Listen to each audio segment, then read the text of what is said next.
நம்ம வீட்டு தேவதைக்கு நாளைக்கு பிறந்த நாள். எப்படா இன்னைக்கு விடியும்னு சொல்லிட்டு இருந்திருக்கும் போல் எப்போ கடைக்கு போவோம்னு காலையிலேருந்து நம்ம தெடுக்குது. சரின்ட்டு ஒரு அடை தோசை செஞ்சு சாப்பிட்டுட்டு கடைக்குமே கிளம்பியாச்சு.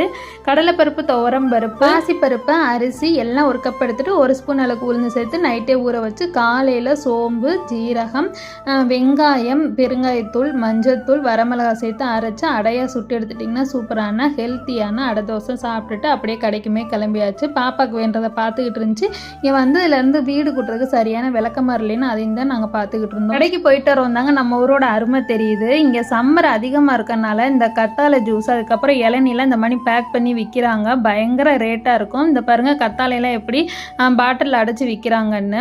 அதுக்கப்புறம் பார்த்திங்கன்னா இந்த இளநியுமே நல்லா தேங்காய் மாதிரி தான் இருந்துச்சு. சரின்ட்டு அதையுமே வாங்கிக்கிட்டோம். அதுக்கப்புறம் பார்த்திங்கன்னா இந்த அத்திப்பழம் கிட்டத்தட்ட நம்ம ஊர் ரேட்டுக்கு ஒரு 76 ரூபா போல் இருந்துச்சு. நம்ம ஊரில் இந்த பழத்தை நம்ம மதிக்கவே மாட்டோம் இல்லையா? இங்கே அவ்வளோ